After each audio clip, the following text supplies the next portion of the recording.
Good afternoon. Before we sit down, let us move on to our verse for this afternoon. Amen. And my verse is in James chapter 4, verse 7 in the NIV version.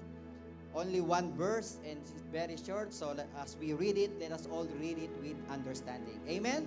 1, 2, 3, go. James chapter 4, verse 7. Submit yourselves then to God. Resist the devil and he will flee from you. Amen. May the Lord add blessing to the reading of His mighty, mighty word. We can all sit down now in the very presence of the Lord. Amen. And while we are, preparing to listen to the word of God, amen, I'll give you this time to greet your seatmate on your left, on your right. I'm glad that you are here today. Amen. Praise the Lord. Praise the Lord. So today, amen, is the last Sunday of June. Amen. And time flies. Half of the year is already almost done. Amen. And we are now approaching to the second half of the year 2025. Amen. And this afternoon, this Sunday, amen, this is our last Sunday for our team, Christ, victory is the answer. Amen. And today, our verse is in James chapter 4, verse 7. In the NIV version, it says in there, submit yourselves then to God, resist the devil, and he will flee from you. Amen. And I titled my message for this afternoon, Face Off with the Enemy. Amen. Face off with the enemy. Sabi pa natin, face off. Amen. Face off with the enemy. Ito po ang aking napiling title for this afternoon. And as we end, amen, this theme, Christ's victory is the answer, I hope that we should be feeling victorious by now. Amen. For the last 4 Sundays that God has given us, amen, in the month of June, we have heard a lot about victory. Amen. That we are victorious in Christ Jesus. Amen. Every night of every prayer revival meeting, every Sunday, amen, morning and afternoon service, we always hear that we are a victorious children of God. Amen. And today, I have one question that all of us, amen, need to take in consideration. Now that we have received the victory that Christ has given us in the cross of Calvary, I have this question, amen, because our title for this afternoon is Face Off with the Enemy. That's why this question, amen, is I just like to, realize this, because this question is very important to each and every one of us. And this question is, what it says in there? Sabi po dito, does the devil ever give up and leave us alone because he knows we won't listen to him? Do you think, amen, that now that we are victorious, that now that we are, strong in the Lord, we have learned so many things that the enemy is already defeated, we are victorious in Christ Jesus, and now this question is, does the devil ever give up and leave us alone because he knows we won't listen to him? What do you think? Amen? The answer to this question is no. Amen? Satan will never give up and leave us alone. That is the truth. Because his goal is to draw us away from God. Amen? Not until the second coming of the Lord Jesus Christ, amen, he will not give up and always try to trap us. The enemy will check on us every now and then, see what's going on in our lives. That's why when I say no to this question, amen, we have some verses here that I would like to share to you that the devil will not give up. Amen. In Luke chapter 4, verse 13, in the ESV version, it says in here, and when the devil had ended every temptation, he departed from him until an opportune time. in this verse, the context of this verse is the Lord Jesus Christ when he was tempted in the wilderness. Amen. The Lord Jesus Christ was tempted in the wilderness for 40 days. And here, makikita po natin that the devil tempted the Lord Jesus Christ 3 times. And then when he cannot do anything anymore, what he did? He departed, but the Bible is saying that he will come back until an opportune time. That's why if you're asking, will the devil ever give up and leave us? No. He will come back. He will look for an opportune time, amen, for us to be able to be tempted again. Amen. And then, I have another verse here that, we can see that the devil will not really give up. He will come back. Here in Matthew chapter 12, verse 43 to 45, amen, this is, a story about a person who has been delivered from evil spirit. Amen. And then the Bible is saying here that when an impure spirit comes out of a person, amen, ano po sabi doon? It goes through arid places, seeking rest, and does not find it. Then it says, I will return to the house I left. So meaning, when the evil spirit come out, amen, he will try to come back. And then what's going to happen when he will try to come back? When it arrives, it finds the house unoccupied, swept clean, and put in order. And then in verse 45, it says in there, then it goes and takes with it 7 other spirits. Nagsama pa. Amen. It takes with it 7 other spirits more wicked than itself. And they go and live there. And the final condition of their person is worse than the first. That is it.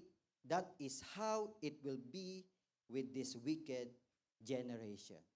You see, that's why the devil will not stop. That's the reality. Amen. That's why, we thought that, I'm victorious. But we should not forget, amen, that we have the enemy in this world. Satan is our enemy. Amen. In the spiritual battles that we face every day.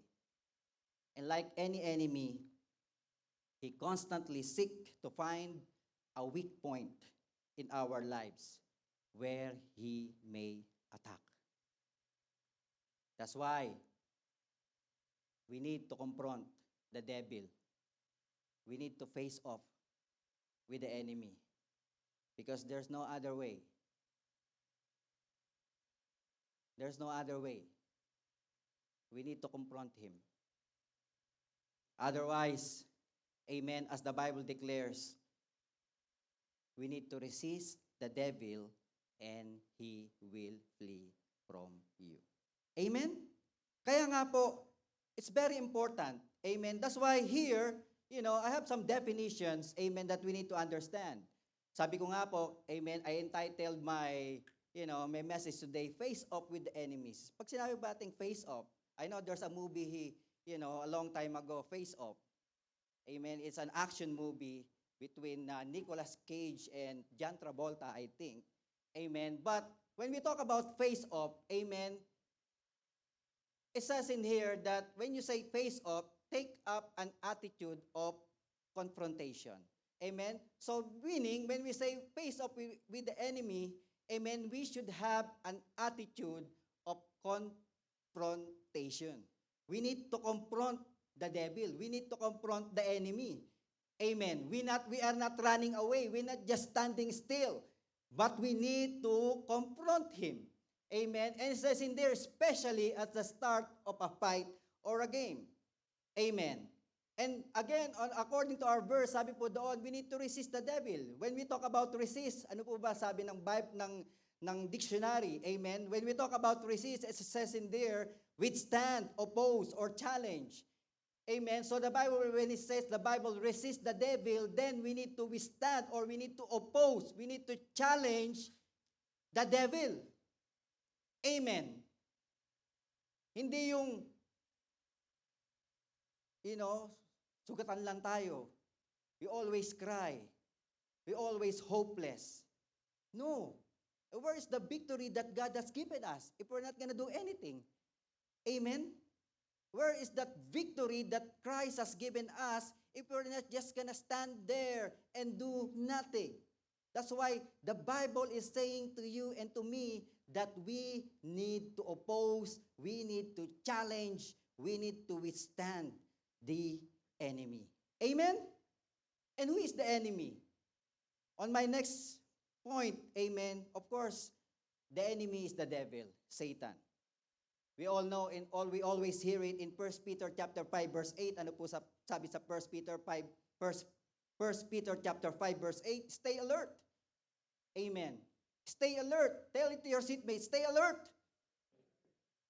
Amen. We need to be alert. Why? Because you need to watch out for your great enemy. And who is that enemy? Amen. The devil. He is your enemy. He prowls around like a roaring lion looking for someone to devour. That's why, like right now, he's probably roaming around here looking for someone to devour.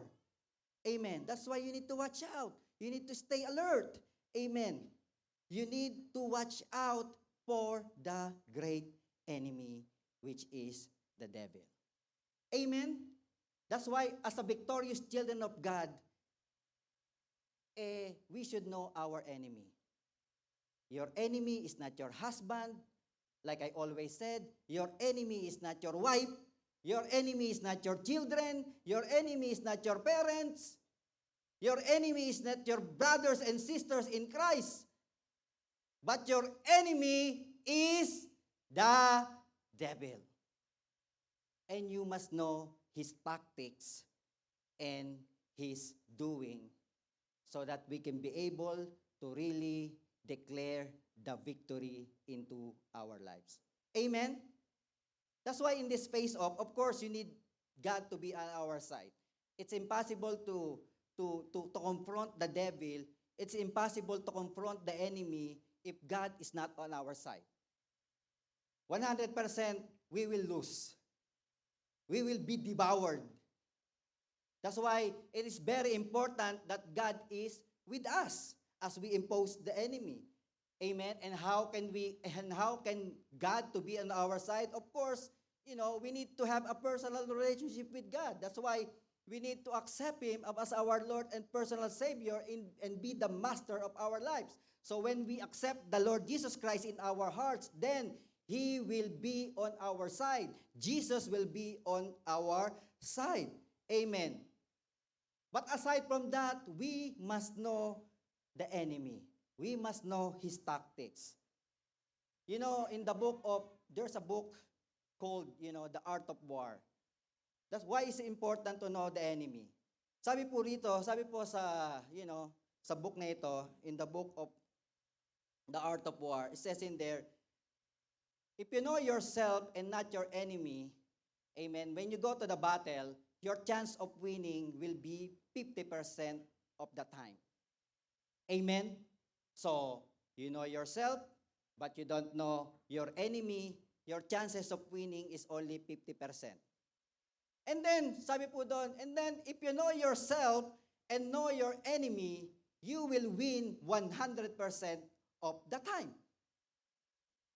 And then it says in there, but if you don't know yourself, or even you don't know your enemy, you will lose 100% of the time.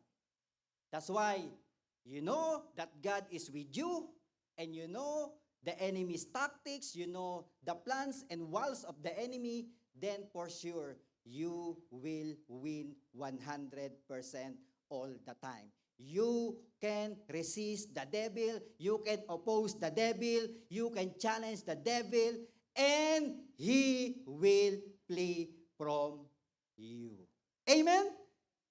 That's why knowing the enemy is important. sometimes they don't want, they don't want people, pastors preaching the devil, Satan. Why? I don't know. But it's important for any believer to know the enemy. Who are you fighting for? Like I said, it's not your wife you are fighting for. It's not your spouse you are fighting for. You are fighting the enemy in the heavenly realms. Amen? Kaya nga po, who is our enemy? What does he do? Why is it important that we know the enemy? Because when there's something happening in our lives, we can really tell that it's really the works of the enemy in our life. Amen? Kaya nga po, on my next slide, sabi po dito, who is your enemy? Like as we said, our enemy is Satan. And who is Satan? Satan is the God of this age. Amen. He is the God of this age. He is the God of this world. So meaning, he is the one who is, penetrating in this world. That's why you can see there's so many violence, there's so many, hardship, there's so many sin, rampant. Good becomes evil, evil becomes good.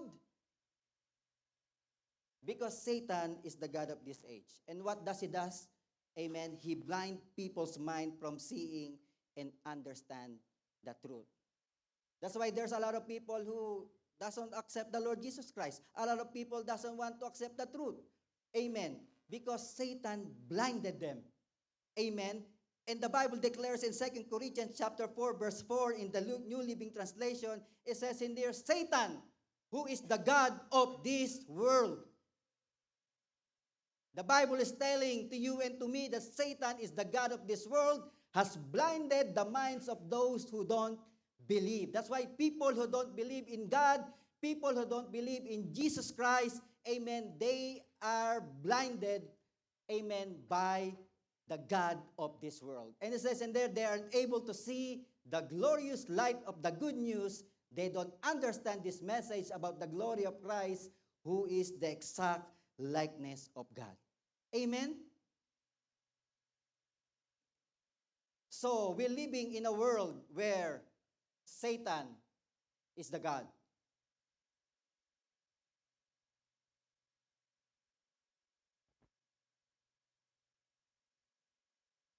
Kaya nga po, this world, amen, this world is hard to live because this world is, chaotic. The world is dying. Sin is rampant. Because Satan is the one who holds the world. And then secondly, makikita po natin on my PowerPoint, says in there, Satan is not just away the word of God from those who hear it, preventing them from growing. Amen? Preventing them from growing. Let's say growing. Why people does not grow? Spiritually. A lot of people claim that they're a Christian, but, you don't see transformation in their life. Their priority is not God.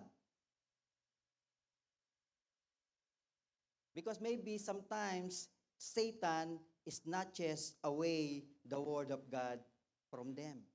That's why they don't grow. Amen. Just like the Bible declares in Matthew chapter 4, verse 15, in the New Living Translation, amen, about the parable of the seed. Amen. And there's a seed that fell on the footpath, represent those who hear the message. Amen. Like today, amen, the seed is being, fell. Represent the message. But sometimes, amen, how come when you're inside the church, you're very spiritual? And then, the time you go out of the church, by that door, after you just cross that door, then, all the things that you have learned, all the words that you have received, it's all gone. You go back to the square one. You worry again. The Bible says, do not worry about tomorrow, but tomorrow will worry about yourself. You're inside the church, you're not worrying, and then suddenly when you go out of the church, then you worry again. Why? Maybe Satan is not just the word right away, right there. Amen? And that is job. That is plan. That is tactics.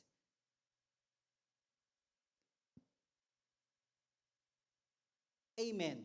That's why when we hear the word of God, amen, we heed it into our hearts.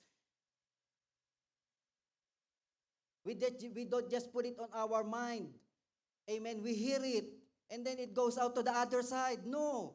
When we hear the word of God, when we hear the message, it should be put into our hearts so that the Satan, the devil, cannot snatch it away. Amen. That's why when you read the word of God, why we always say, when you read the word of God, you meditate it. You meditate the word of God. Why you need to meditate the word of God? So that it will have a rhema in your heart. You won't forget it. When you meditate something, amen, you don't just forget about it. That's what Satan do. He snatch away. And then, on my next point, sabi po dito, Satan is the accuser and deceiver of the whole world. He is the accuser. Revelation chapter 12, verse 9, in the New Living Translation says in there, this great dragon, the ancient serpent called the devil or Satan,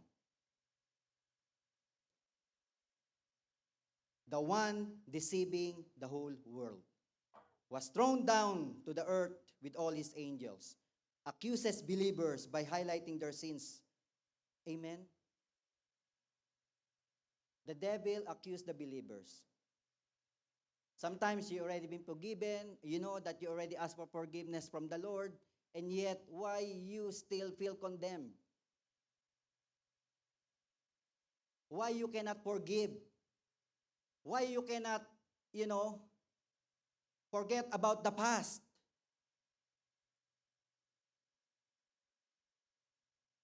Well, because Satan is the accuser. Maybe you allow Satan to accuse you of your past sins. Amen? Your past failures. You see? You're no good. I told you. That's why you don't need to go to church. You're still the same. Yesterday, today, and forever. You will not change. That's what the devil will tell you. He will accuse you. See? But you will not allow Satan to accuse you. Because you are a victorious children of God. God forgave you already. Amen?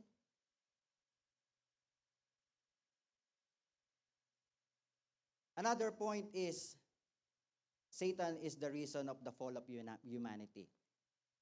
Amen? Of course, we all know in the Garden of Eden, amen, when Adam and Eve sinned. But in John chapter 8, verse 44 in the New Living Translation, it says in here, for you are the children of your father, the devil. Grabe, no? Look how the Bible, interpret those people who does not believe in God, who does not believe in the Lord Jesus Christ.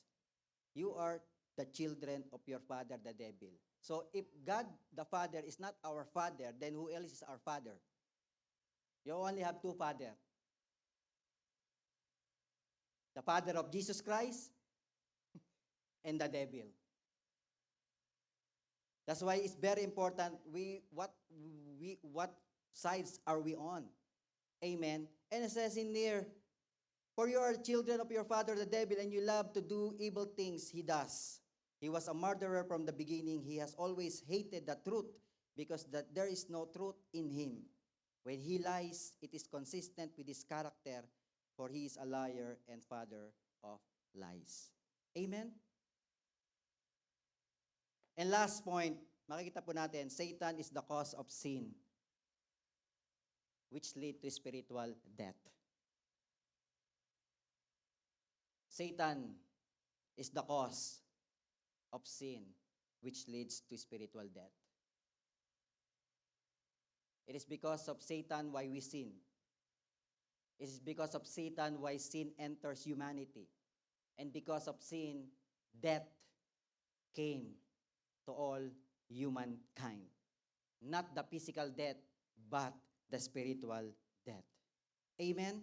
In Hebrews chapter 2, verse 14, in the NLT version, because God's children are human beings made of flesh and blood. The Son also became flesh and blood, for only as human being could he die, and only by dying could he break the power of the devil who had the power of death. Amen? The devil had the power of death.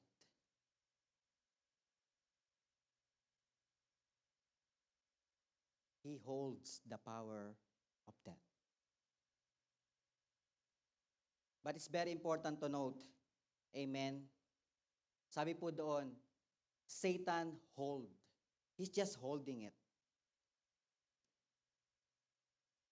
We need to understand that Satan does not have any direct or absolute power on death. Because it's only God who ultimately controls death and life. Kaya nga po, we will not allow Satan, amen, to hold that death for us.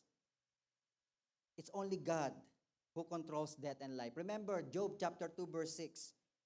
Amen. When God allowed Satan to tempt or to, to do something about Job. Amen. We all know what happened to Job, right?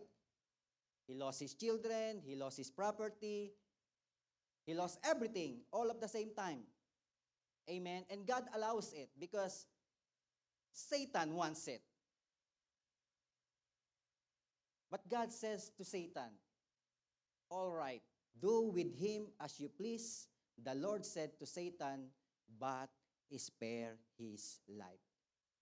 It is God who can have the absolute power to control death and life.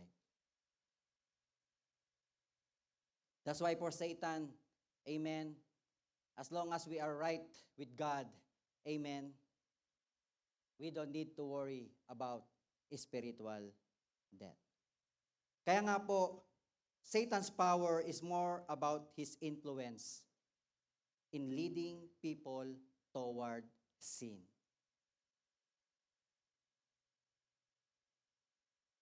For the people of God to be away from him.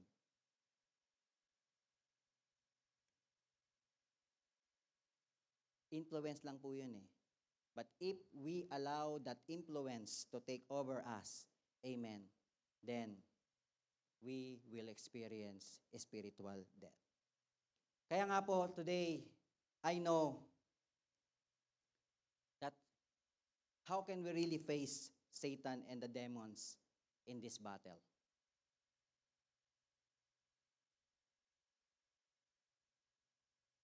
Sometimes we think that when we talk about Satan and the devil, we imagine, amen, like a person with a horn. No. Well, somehow, that's probably what he looks like. Amen. But the Bible says that our battle is not against flesh and blood, but against principalities, against supernatural things in the heavenlies. So when we are battling the devil, Satan, amen, we are battling in the heavenly realms. And today, I hope and I pray, amen, that we will learn something, amen, that how can we really fight the devil? How can we confront him? How can we face off with the enemy? So that we can really declare in our lives as we leave this place, every day of our lives, that you can really resist the devil and you can really say that he will flee from you. That every time he comes back, every time he looks for an opportune time, he knows that when he comes back, amen, he knows that you are ready for him. Amen? Kaya nga po, this afternoon, allow me to share to you three things. Amen. How can we confront the enemy? How can we face off with the enemy? Number one po, to confront the enemy, amen, confront the enemy with the God's word. Sabi pa natin, God's word. Alam niyo po, simple lang naman po eh. It's just all basic. Amen. And we always hear it every time. Read your Bible. Amen. Why is it very important to read your Bible? Because reading our Bible, amen, it gives us the opportunity to confront the enemy. Amen. As we read the Bible, we know the Word of God. Amen. And this is the first effective approach to confront the enemy. Using the Word of God against him. Sabihin mo natin, Word of God. Amen. This is the effective approach, amen, to confront the enemy is when we use the Word of God against him. You know, Jesus Christ, amen, when he came to earth, of course, he's human. He is not exempted with temptation. And then there's a time that he,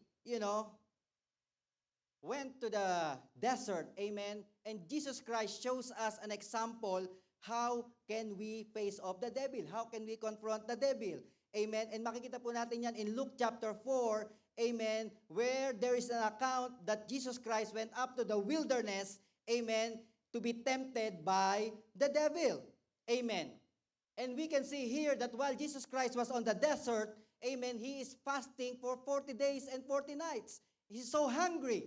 Amen. And while he was walking, probably, amen, he saw something like a rock that looks like a bread.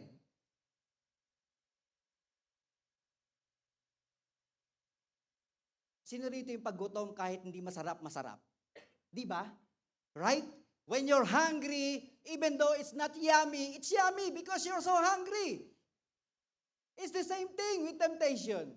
And then here, makikita po natin Jesus Christ fasting for 40 days. Of course, he's hungry. And probably, there's a rock in there that looks like a bread. And then suddenly, here comes Satan. And Satan said to him, amen, that why don't you turn this stone into bread?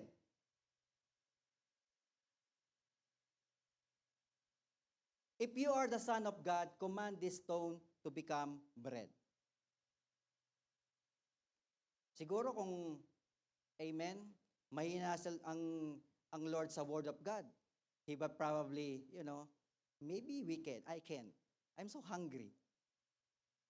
And yet, he did not. And what he said, Luke chapter 4, verse 4, he confronted the devil with the Word of God. And what he said, Luke chapter 4, verse 4, in the New King James Version, it is written. It is says in the Word of God. And what is written? Man shall not live by bread alone, but by every word of God. Amen? Kaya nga, when your leaders ask you to fast, no eating, and then you're hungry, tell it to the devil. Man does not live by bread alone, but by every word that comes from the mouth of God. Amen?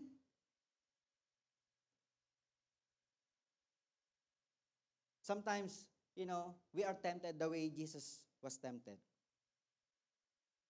Not only by food. Sometimes we need money. You need money. You need to eat. You need this. You need that. Well, there's no problem in earning money. But what is the problem? The problem is, where is the money coming from? That's the problem. Sometimes there's temptation in there. Oh, since you don't have papers, you can just work under the table. It's okay. Nobody knows. The government will not know. Do you think God does not know? And sometimes you will tell the Lord will understand. I need money. I need to eat.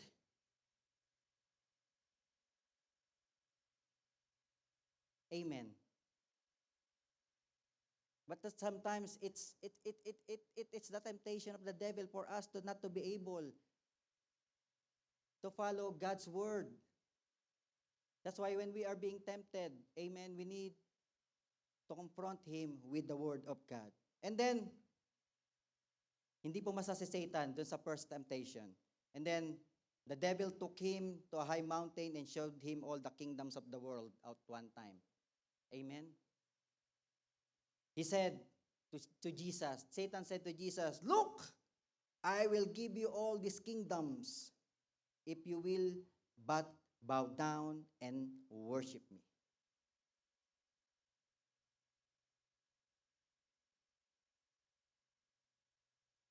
Parang ano yan parang, oh, may magandang offer. There's a good offer. High-paying job. But you need to work Saturday, Sunday.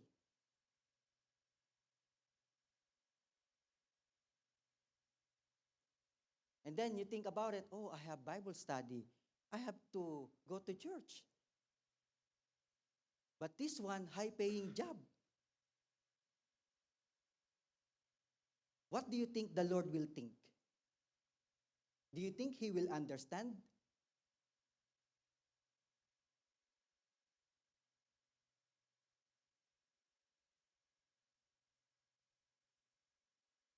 Amen.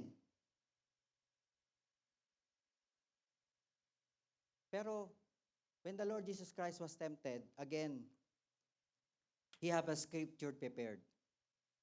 Sabi po sa Luke chapter 4 verse 8, "And Jesus answered and said to him, Get behind me, Satan, for it is written, You shall worship the Lord your God, and Him only you shall serve." You know, God did not say that, don't work. God did not say, don't earn money. We need that. We need all of those. Amen. But the Bible is saying, you shall worship the Lord your God, and Him only you shall serve. When these things that we are doing, you know, that we starting to forget about the Lord, our job is more important than God, then we have a problem.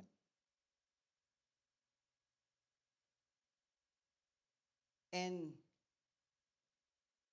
when we think about that, we just telling God that, God cannot do anything in our situation.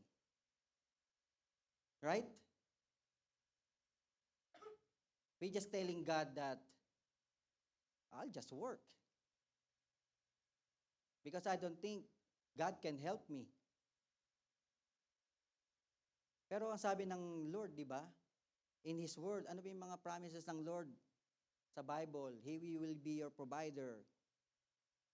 He will bestow favor.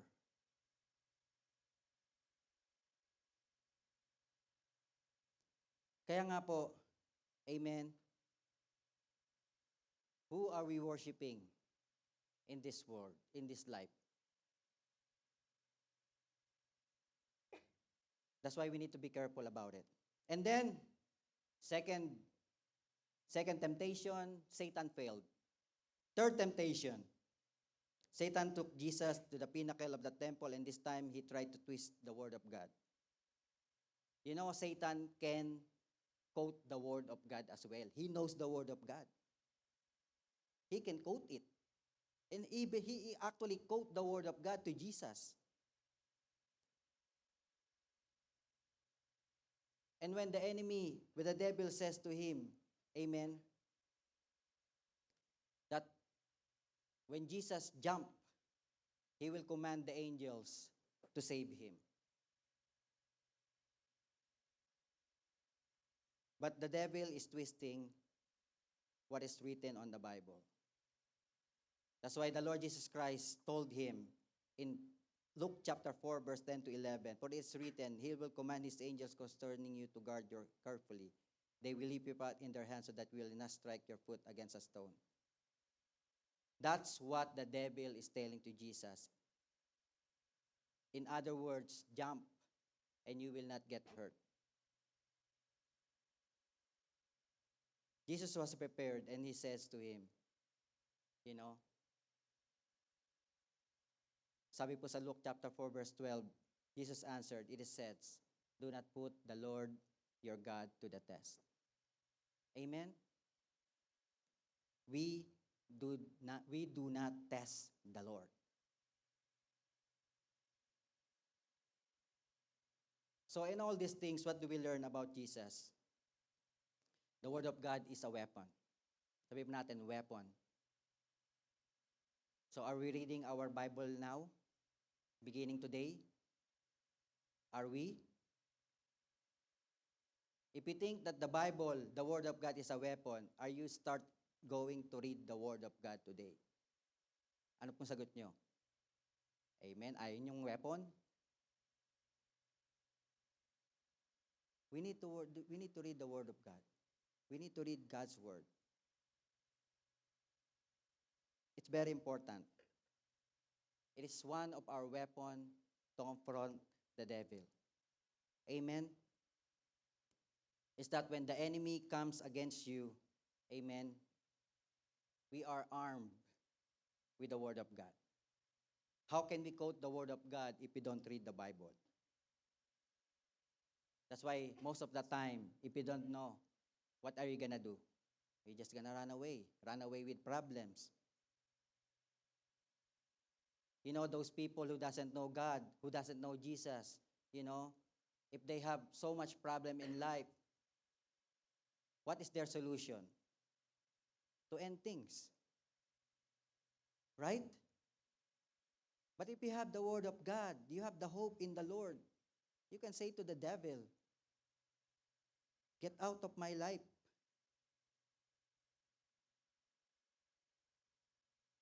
Because this is what God told me. Amen.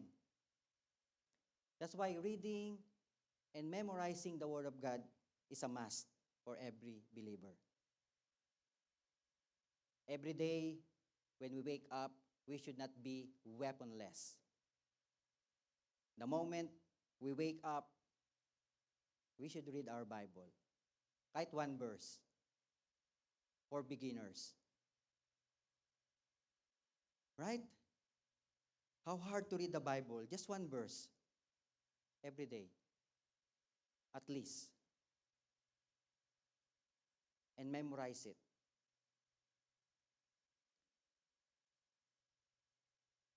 It's not that we are living in a world where Bible is forbidden. No. We are living in a free world. There's so much freedom in this country. That's why we cannot say that I'm not allowed to read the Bible. We have the access to the Bible 24/7. Amen? Tell to your seatmate, read your Bible. We need to read our Bible. It's not for me. It's not for your life group leader. It's not for your pastor. It's not for your leaders. It's for you. It is your weapon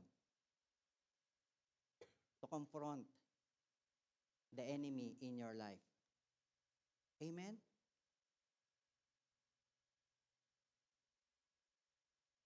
And when we have the Word of God in us, amen, we will gain authority. We will have Jesus in our hearts. We will know more Jesus in our hearts, in our lives. You can stand up and say to the devil, get out of my life, get out of my church, get out of my family, get out of my relationship, get out of my finances. Amen? I command you, Satan, to get out in Jesus' name.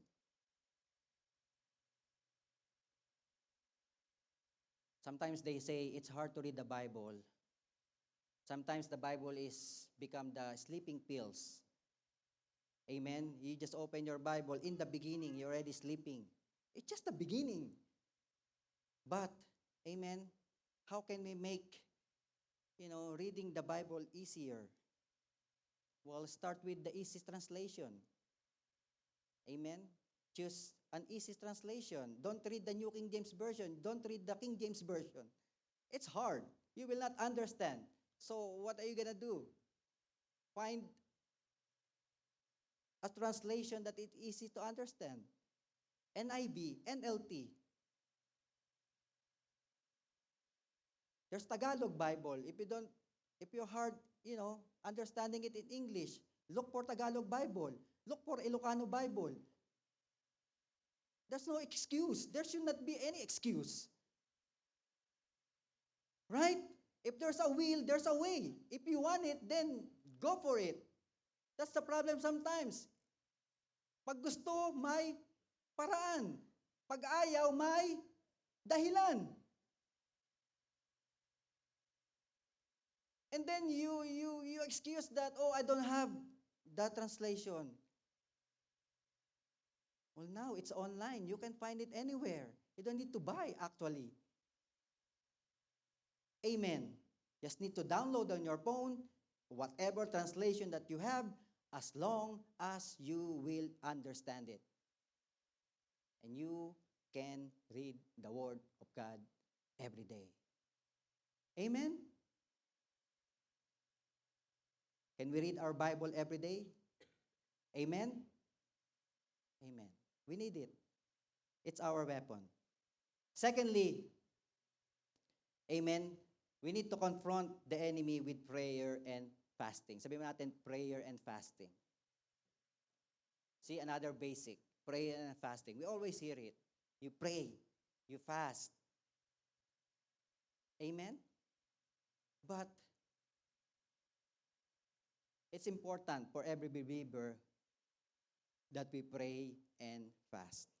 In the Bible, there are some situations in life that only prayer and fasting, amen, can go through. Meaning, amen, there are things that are happening in this life. Amen. There are situations in this life, there are difficulties in this life, there are problems, amen, or hardship in this life that only prayer and fasting can do the job. That's why we need to learn how to pray and fast.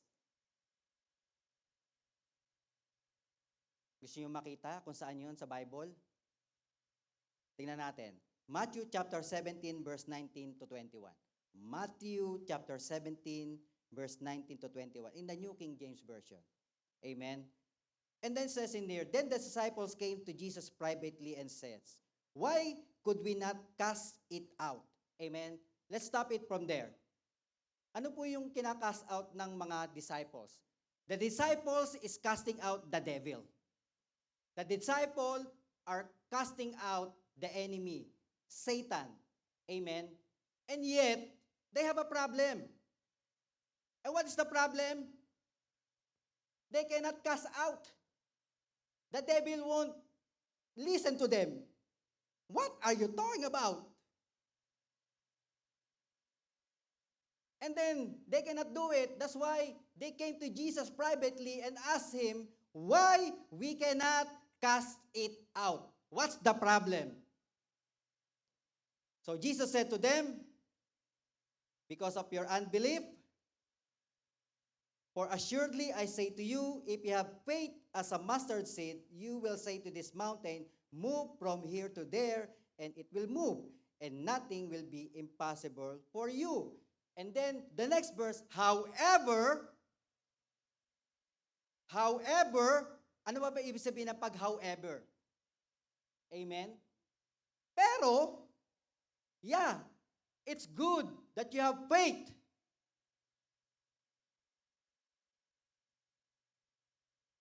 But you need this as well. And what is that? This kind does not go out except by prayer and fasting. That's why if you have problem, the devil doesn't want to go. You need to pray and fast. You need to start praying and fasting. those stubborn sin in your life, those stubborn, works of the enemy in our life, the only way we can cast it out is by prayer and fasting. Amen?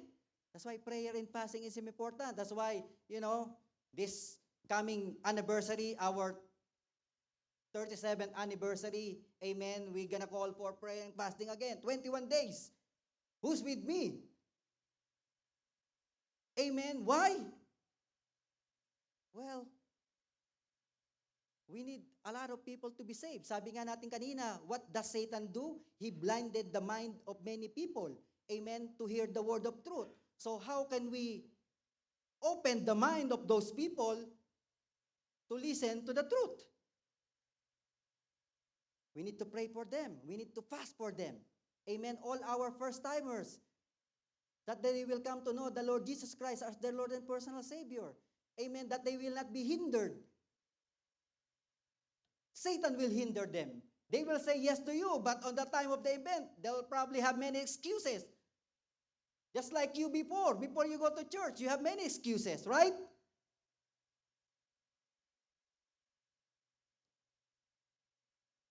We need to learn how to pray and fast.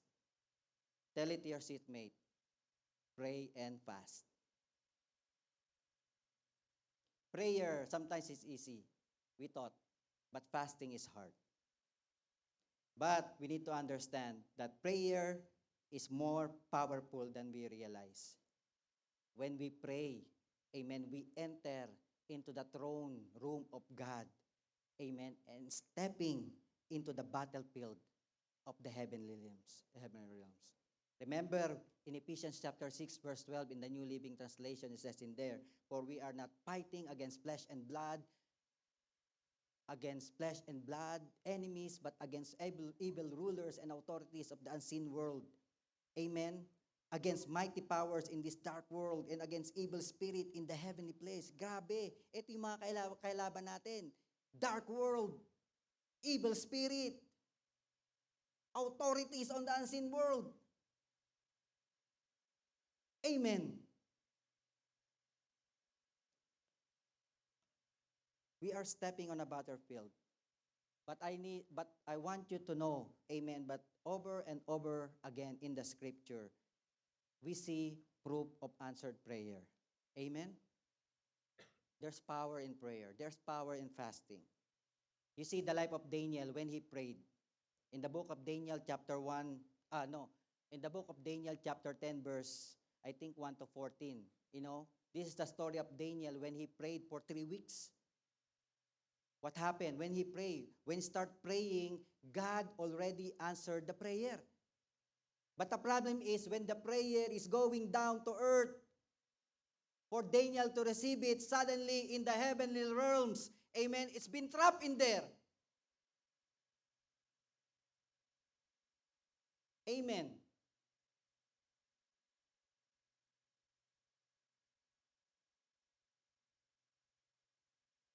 It's been trapped.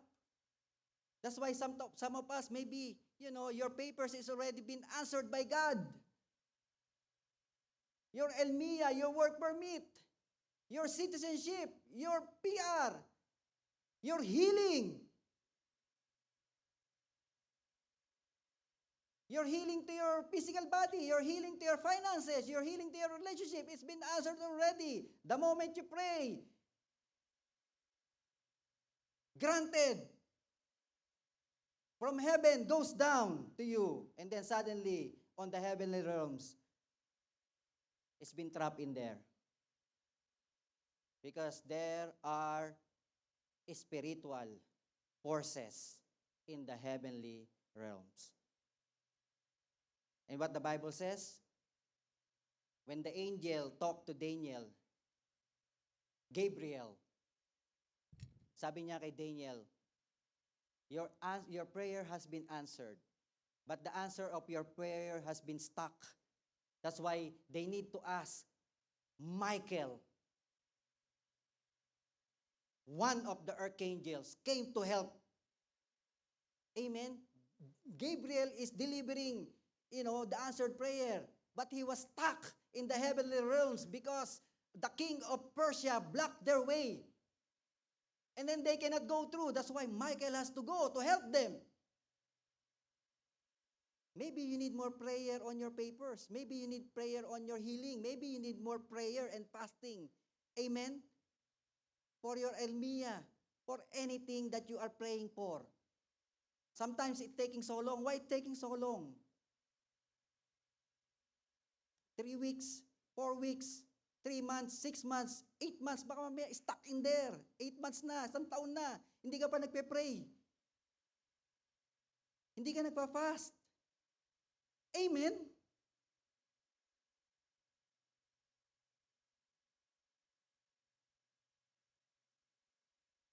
It's easy to give up on prayer.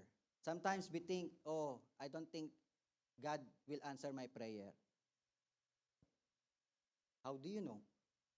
If it's God's will, then how you know that God will not answer your prayer? Sabi naman ng Lord, amen, according to His will, He hear us. Do you think God, do you think, staying here in Canada is not God's will for you? Ba't pumunta ka pa sa Canada? Nangutang ka pa? I think that's the reason you're here is God's will for you to be here. Amen. But the thing is, sometimes we give up. Don't give up. Tell it to your seatmate, don't give up.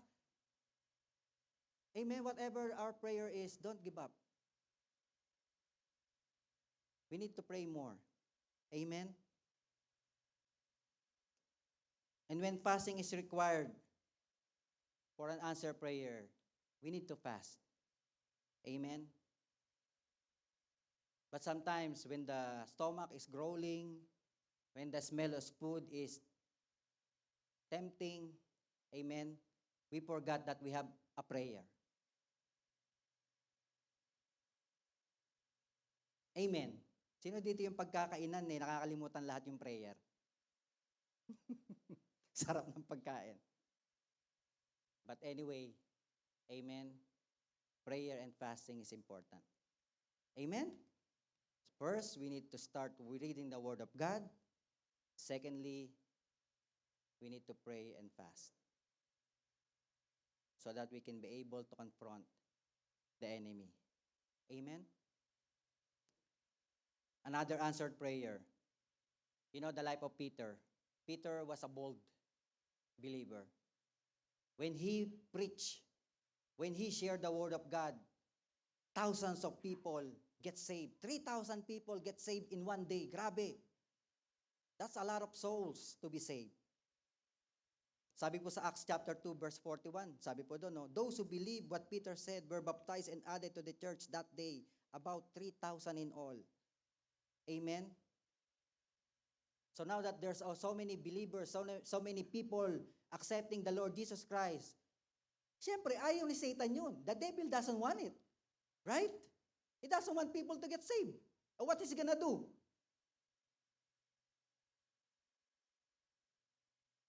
Well, if he cannot touch you, he will use other people to hinder God's agenda in this world. So what he did, sabi po doon, Acts chapter 12, verse 1 to 3. Amen? Peter got imprisoned. Pinakulong siya. Wala naman siyang kasalanan. And says in there, it was about this time that King Herod arrested some who belonged to the church, attending to persecute them. He had James, the brother of John, put to death with a sword. Kawawa naman si James. When he saw that this met with approval among the Jews, he proceeded to seize Peter also. This happened during the festival of unleavened bread. Amen? So Peter was imprisoned for sharing the word of God. But because of prayer, Acts chapter 12 verse 5, sabi po doon. So Peter was kept in prison, but the church was earnestly praying to God for him.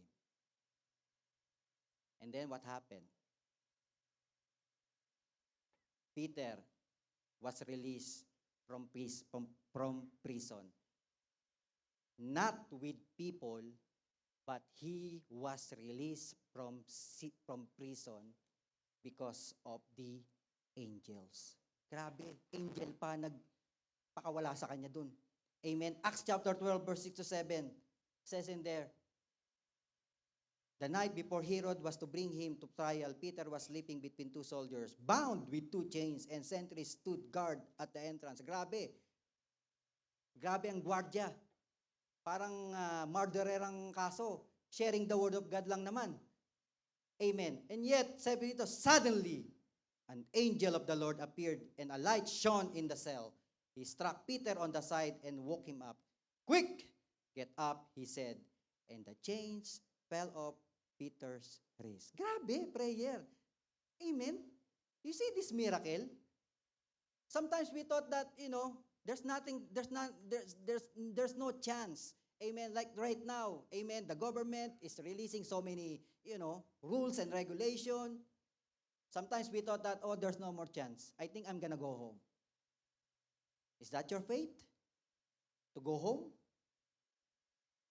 Or is your faith that God will do something for your papers to get approved? For your papers to be processed? For your job? God will provide you a job. Amen? What is your faith? We need to pray and fast. Amen? And sometimes because our prayers, we thought that it's not going to be answered because that's like what I said, where is our faith? Faith is very important because faith is the fuel of our prayer. When we ask, we believe. Amen? When we ask, we believe. That's our faith. Even though we haven't seen it, because of our faith, we believe it. In this world, to see is to believe. In a Christian world, to believe is to see. You believe first before you see it. That's faith. In this physical world, you want to see it first before you believe. No, not with God. You need to believe it first before you can see it. And that is faith. Amen? The more faith you have, the hotter your prayers will be. That's why the Bible says, without faith, it's impossible to please God. How can we please God if we don't have faith? When you are pleased, right? You give, the parents here, when you are pleased with your children, what do you do to your children? You give them stuff. You are pleased with them. When they ask something, it's okay, you can have this because we are pleased with you. That's how God, our Father, is. When He is pleased to us, He will give whatever our needs is. Whatever the desires of our heart, God will give it because He is pleased with us. And the Bible says, without faith, it is impossible to please God. That's why you need faith as well. Sabi mo sa katabi, you need faith.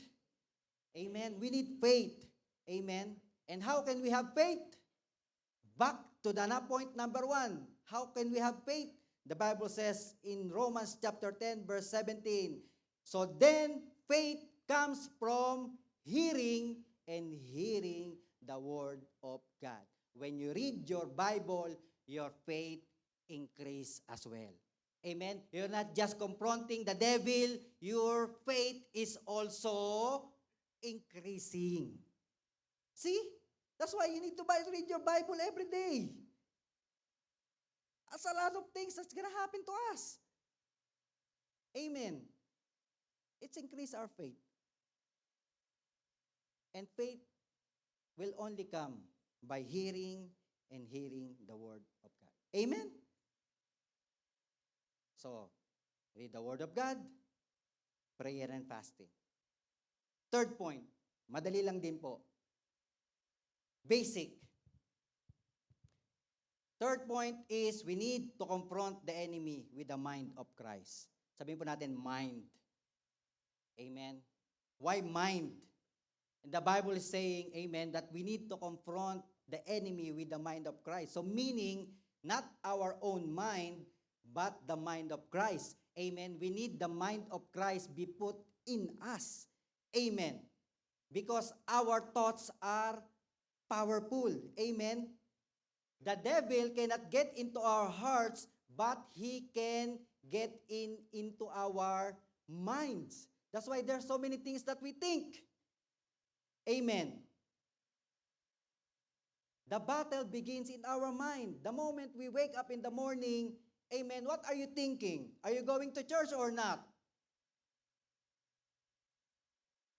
Are you gonna pray or not? Are you gonna read your Bible or not? It's in the mind. Amen.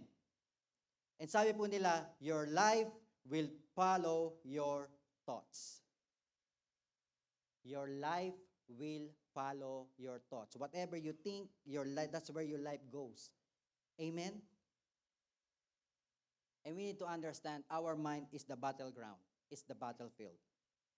That's why the Bible says in Romans chapter 12, verse 2, amen, don't copy, in NLT version, Romans chapter 12, verse 2, don't copy the behavior and customs of this world, but let God transforms you into a new person by changing the way you think. Amen? The person can change, can be transformed by the way they think. What do you think every day? And then sabi po doon, then you will learn to know God's will for you, which is good and pleasing and perfect. God wants us to renew our thinking daily. Amen? Replacing all the negatives, all the errors, all the lies with the truth of the gospel. Amen? If you grow up poor in the Philippines, doesn't mean that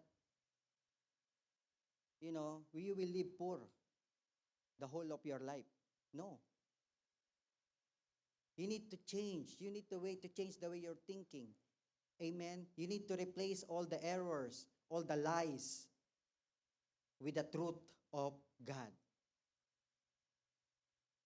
You cannot have a negative mind and live a positive life. Whatever you put in your mind, if you always think negative, amen, you cannot have a positive life. Always negative. When you wake up in the morning, negative. You cannot have a lustful mind and live a pure life. Whatever you put in your mind, when it's all lust, then you cannot live a pure life. You always think of flesh. You cannot have a prideful mind and live a humble life. Amen? That's why we need to renew our mind daily. And renewing our mind is a process. Sabihin mo natin process. How can we renew our mind? You know, I read this somewhere. In 1948, it says in here, something called neuroplasticity was discovered. Sabi po nila, in 1948, something was discovered. It was called neuroplasticity. Sabi mo natin, neuroplasticity. Ano po yung neuroplasticity? They said, neuroplasticity is a process that happens in your brain whenever you learn. Amen? Whenever you learn, something happen in your brain and it's called neuroplasticity. And what it does, amen, whenever we have habitual thoughts, the neurons in our brain send signal to each other. Amen? So when something come into our brain, something that we learn, amen, it sends signals to the neurons of our brains. They send it to each other. Amen?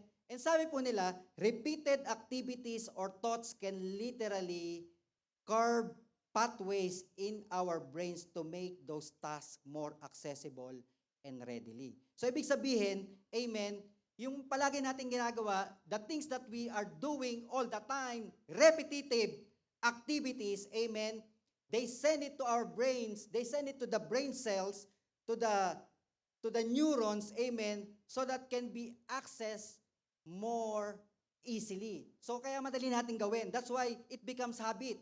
Amen? It's easy to do because it's your habit now.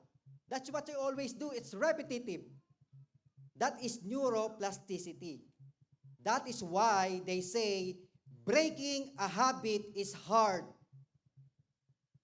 because they are physical paths in our brain. That's why, habits is hard to break. It's hard to break. Habits are hard to break. Amen. But the good news is, amen, that our brain can change even after habits are formed because of neuroplasticity. Amen. Sabi nila, if there's new habits sent into our brain, amen, ang nangyayari po, amen, the new habits develop and then the old habits shrink. That is neuroplasticity. Ibig sabihin, napapalitan pala yung brain natin ng habits because of neuroplasticity. Amen? That's why we need to regularly check our thinking. What are we thinking? Are we still thinking negative? If we are start thinking positive, those negative things will go away because you're always think of positive things. Amen. That's why we need the mind of Christ. Amen. And as we think of positive things, we need to start quoting the scripture. Again, we need to go back in our point number 1. How can we quote our scripture? The scripture. We need the word of God. We need to read the word of God. Amen. Because we cannot quote something that we don't know. Amen. That's why it means that when you feel distress, amen. I think it's my PowerPoint on my next slide. Amen. That's why when you feel depressed, when you are feeling depressed today, what are you gonna do? What are you gonna think?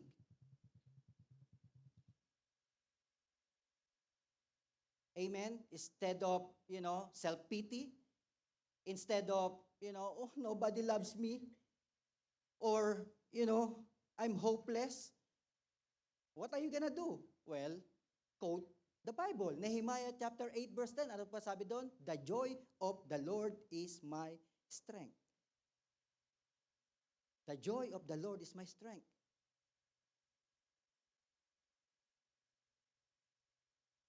And then, maybe you're stuck in shame. That the Lord cannot use you. You are a sinner. You have passed. But you already have repented and asked forgiveness from God. Amen. And yet you still feeling condemned. Well, you need to quote Romans chapter 8 verse 1. Ano po sabi doon? Therefore, there is now no condemnation for those who belong to Christ Jesus. That's why don't feel condemned. You already been forgiven. That's what Satan is saying to you. Because he is the accuser, he is the deceiver. But God is saying, there is no condemnation for those who belong to Christ. Unless you are not belong to Christ, then yeah, that's the problem. But if you know you belong to Christ, amen, you are not condemned. When you are sick, on my next slide, on my next point, when you are sick, what are you gonna do? Are you just gonna lie on the bed and baby your sickness?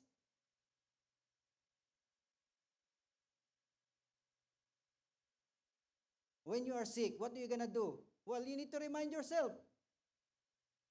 What? God is my healer. I am healed. You quote it. By your stripe, I am healed. Lord, you said in your word, by your stripe, I am healed. You are the God that healed. Amen. Hindi yung,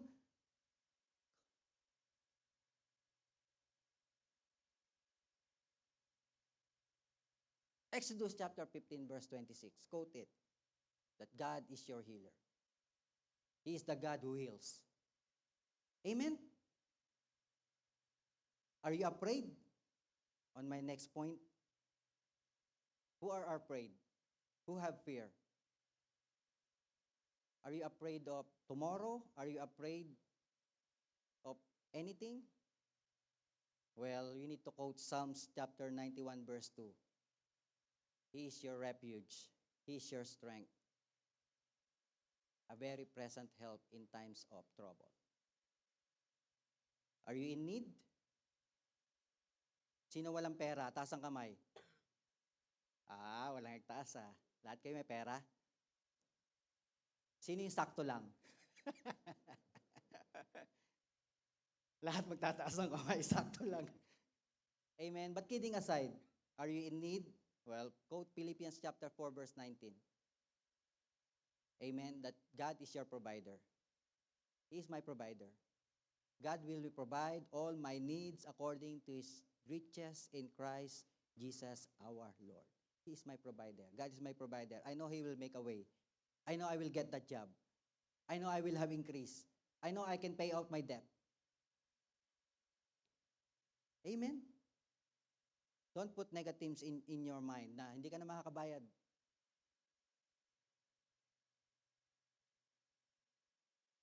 When you need help, what are you gonna do?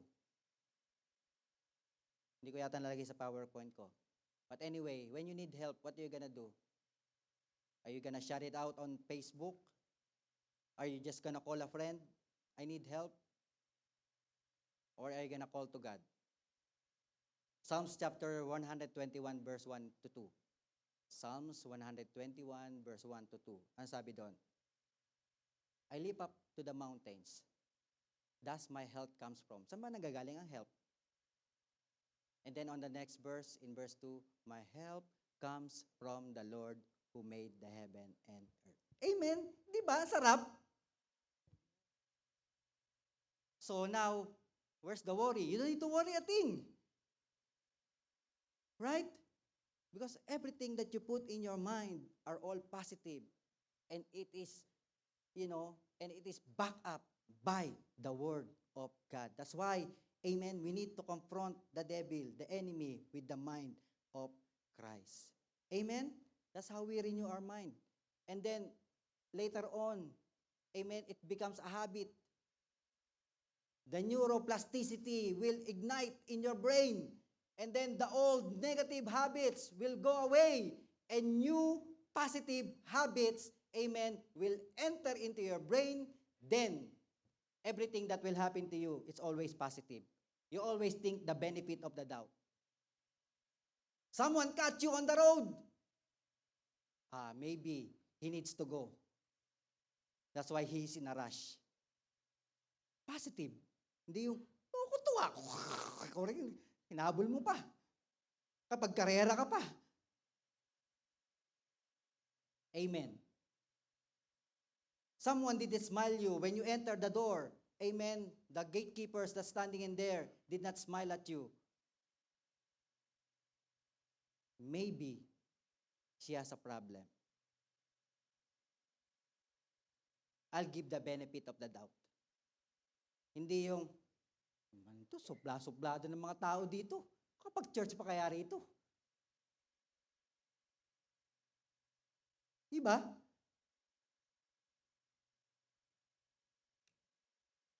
Amen? We need to change the way we think. The mind of Christ. Amen? Gagaan po ang buhay natin. Babata tayo ng 10 years. Wow. Gusto niyo yun?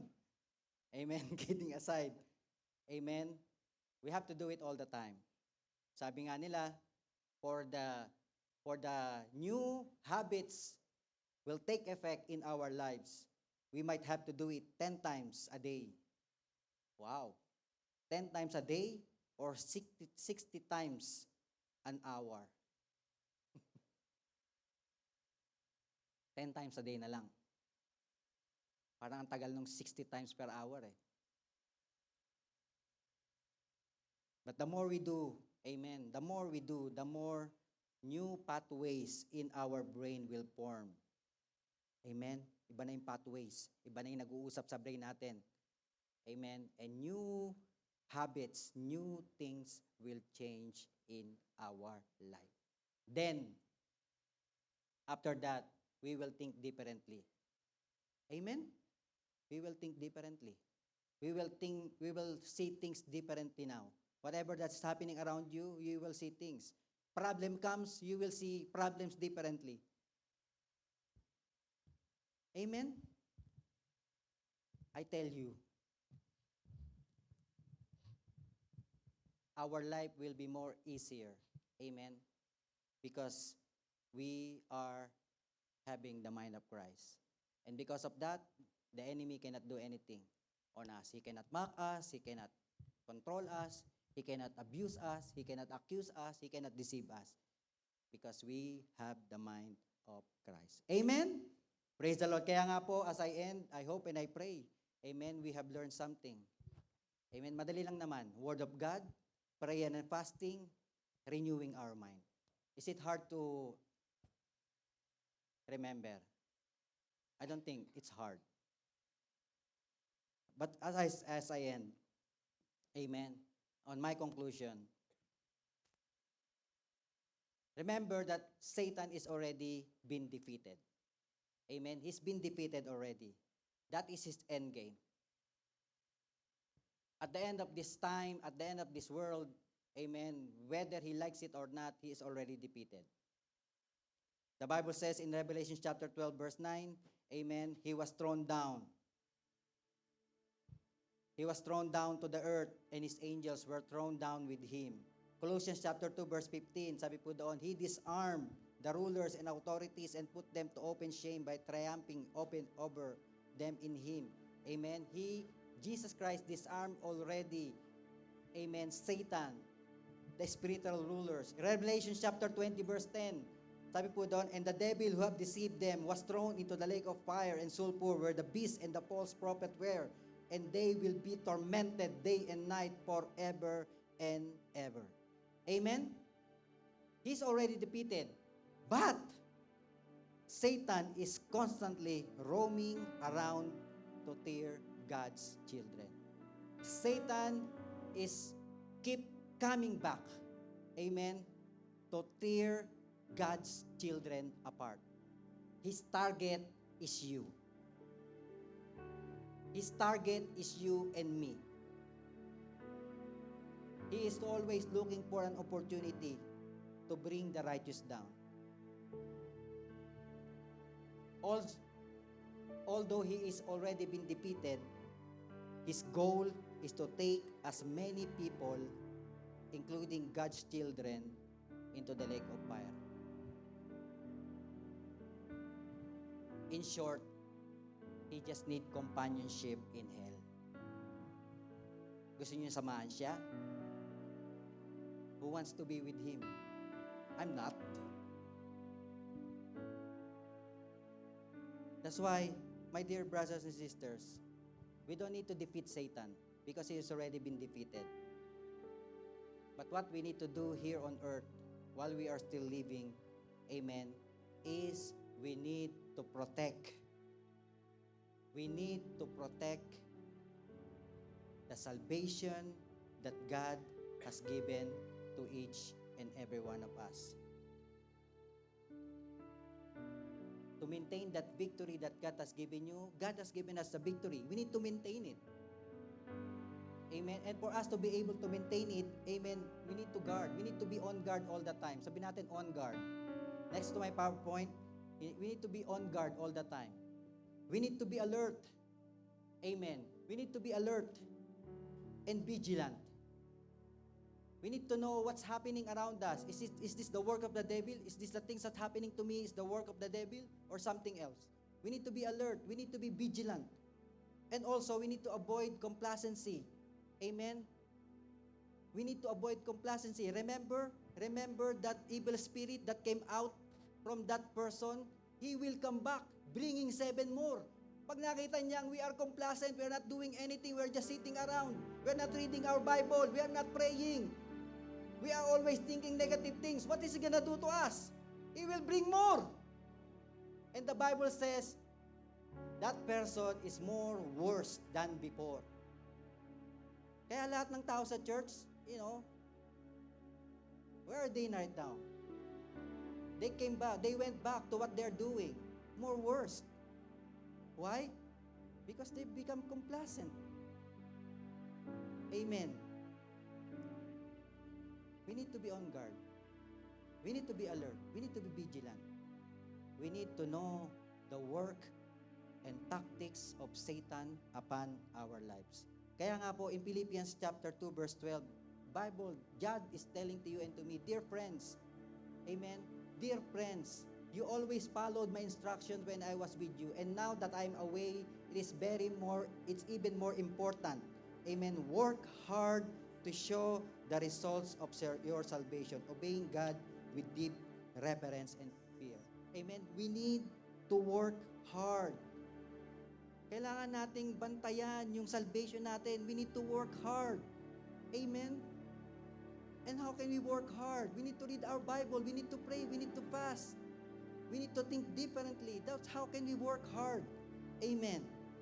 And in 2 Peter chapter 1 verse 10 in the New Living Translation, so dear brothers and sisters, work hard to prove that you really are among those God has called and chosen. Do these things and you will never fall away. Work hard. Yung lahat ng natutunan natin, everything that we have learned, everything that we have heard, everything that we have read, amen, we need to put it into our hearts, not on our mind, not on everything, but in our heart, so that the devil cannot snatch it away, and we can really victorious in this life. Amen? That's why those three things, I know it's just basic, but the hard part is the application. You need to make time reading your Bible. If you're browsing your Facebook 2 hours a day, limit to 1 hour, and then put the 1 hour in reading your Bible. If you're working overtime, 3 hours a day, work overtime 2.5 hours, and give half an hour to read your Bible. If there's a will, there's a way. Amen? We just need to guard our hearts. We need to be alert and vigilant and avoid complacency. That is where we will maintain the victory that Jesus Christ has given to each and every one of us. And we can just say to the devil, sorry, I'm not interested. You can go to hell by yourself, not me. I'm going to heaven with our Lord Jesus Christ. Amen? Amen? Praise the Lord. Tayo po lahat na tumayo sa mga oras na ito. Amen. Praise God. Hallelujah. I pray, amen, that we will become strong. Amen. We can really confront the enemy in our lives. We can face off with the enemy through the Word of God, through prayer and fasting, and through renewing our mind. My dear brothers and sisters, wag mo natin sayangin yung victory na yun because of one mistakes, because of one sin, because of the flesh. But rather, let us value it like a precious gold. Make it as important value into our lives. Amen. That's why this afternoon, this evening, let us sing a song to the Lord and declare His victory over us. Hallelujah.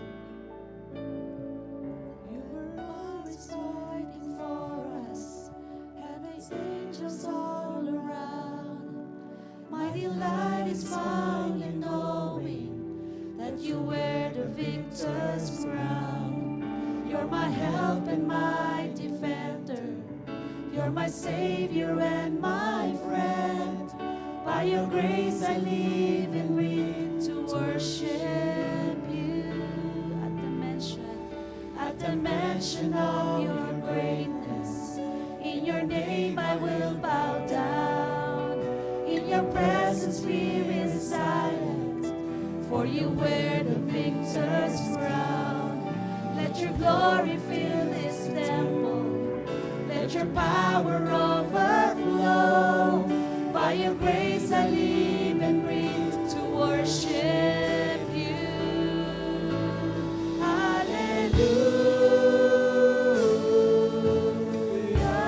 Hallelujah. You have overcome. You have overcome.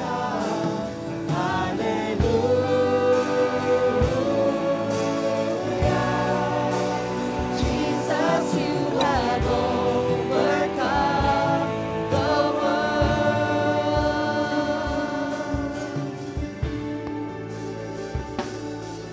You are ever interceding as the lost become the found. You can never be defeated, for you wear the victor's crown. You are Jesus the Messiah.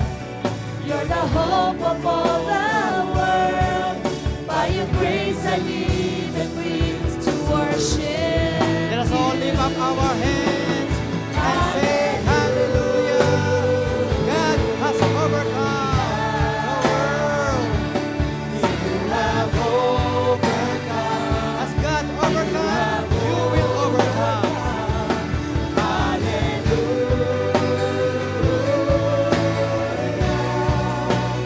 Jesus, you have Hallelujah. Let us all sing it once again. Hallelujah. You have overcome.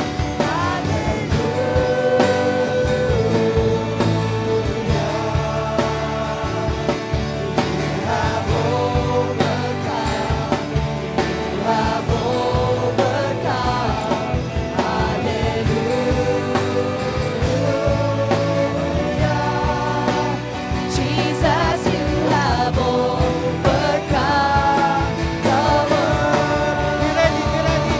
Let this lightning, hallelujah, we will throw the gates of heaven and cast out the devil upon our life. Hallelujah. Every lightning will come down in the name of Jesus. Hallelujah. Jesus, you have overcome the world. Every lightning must come down. Must come down.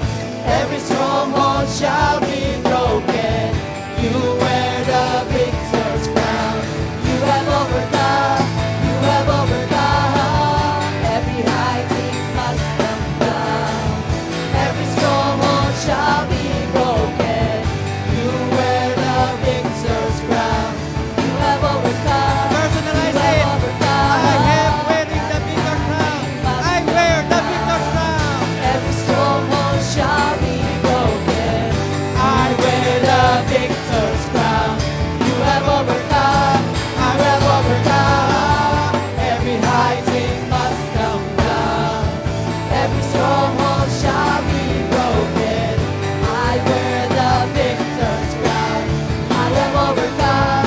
I have overcome. Every high thing must come down. Every stronghold shall be broken. I wear the victor's crown. I have overcome. I have overcome. Every high thing must come down. Every stronghold shall be broken. I wear the victor's crown.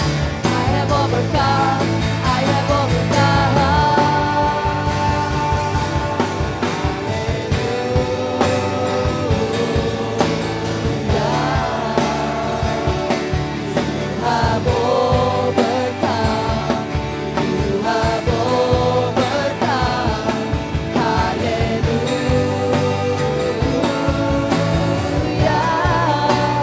Jesus, you have overcome the world.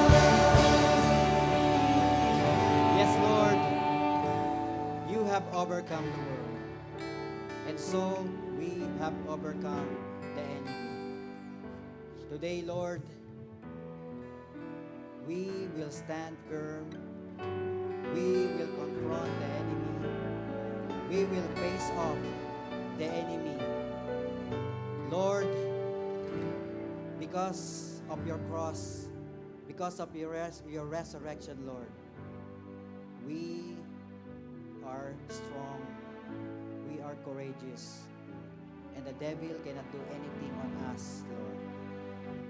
That's why today, I acknowledge the Lordship of Jesus Christ in our lives. Can you follow me with this simple prayer? Lord Jesus, Lord Jesus, I acknowledge I acknowledge that I have many that shortcomings, I have many shortcomings, that I have sinned against you. that I have sinned against you. That's why today, Lord, That's why today, Lord, I ask for your I forgiveness. ask for your forgiveness. Cleanse me, Lord, Cleanse me, Lord, with your most precious blood. with your most precious blood. And beginning today, Lord, And beginning today, I Lord, invite you I invite to you be my Lord, to be my to Lord, be my Savior, to be my to Savior, be the master of my life. to be the master of my And life. Lord, beginning today, Lord, beginning today, help me, Lord, help me, Lord, to live a life to live a life that is pleasing unto you. that is pleasing unto In you. Jesus' name, In Jesus' name. amen. Allow me to Amen. pray. Hallelujah. Lord, the devil cannot do anything on us anymore because we are covered by the blood of Jesus. Jesus Christ is living in me. The power of the Holy Spirit is residing in each and every one of your children today. That's why, Lord, as they declare war against the enemy, as they confront the works and wiles of the enemy upon their lives, Lord, help each and every one of them, oh God. The word that they have read, the message, the word that they have heard, oh God, let it grow. Let it grow upon their lives today, oh God, in the name of Jesus, so that they can confront the devil, Lord, with power, with the word of God. And even, Lord, hallelujah, give us a desire, Lord, to pray and fast, Lord. We will not stop praying, Lord. We will not give up. We will not give into the flesh, Lord, but rather, we will always continually pray and fast, Lord. And most of all, lastly, O God, let the renewing of our mind, Lord, be upon us always, to your children today. Cleanse their mind, Lord, their thoughts. Only positive things, O God, Lord, shall reside upon their minds in the name of Jesus. And do not allow negative things, Lord, to overtake them, to overpower them. Remind them always, O God, that you were always with them. You will never leave them nor forsake them. That's why, Lord, we declare victory already, O God, for each and every one of them. And can we raise up our hands, Lord, hallelujah, in the name of Jesus. And as we declare your blessings upon your children today, Lord, touch every hand, oh God. Touch every hand. Whatever their needs right now, whatever their longings, whatever their prayers, oh God, in the name of Jesus, let it be done, oh God, according to your will, according to their faith, in the name of Jesus. Lord, let there be, Lord, answer to their prayers, oh God, their papers, their petitions, Lord, their Ermia, their work permits, Lord, their finances, their relationship, everything, oh God, Lord. There is nothing impossible to those who believe. That's why, Lord, bless them indeed, exceedingly, abundantly, beyond their expectation, Lord. Hallelujah. You will not withhold any good gifts that comes from above for your righteous children. And Lord, I pray, Lord, release, oh Lord, hallelujah, healing, oh Lord, release salvation, release deliverance, oh God, upon their lives, in the name of Jesus. And Lord, let this life be used for your glory as well, oh God. Lord, that we will not stop, Lord, sharing your word to many people, oh God, in the name of Jesus, to open up their minds to the truth, in the name of Jesus. That's why, Lord, we declare the victory, oh God, in the name of Jesus, and may the love of the Father, the grace of the Lord Jesus Christ, and the sweet fellowship of the Holy Spirit be with us both now and forever. In Jesus' name is all we pray. Amen and amen.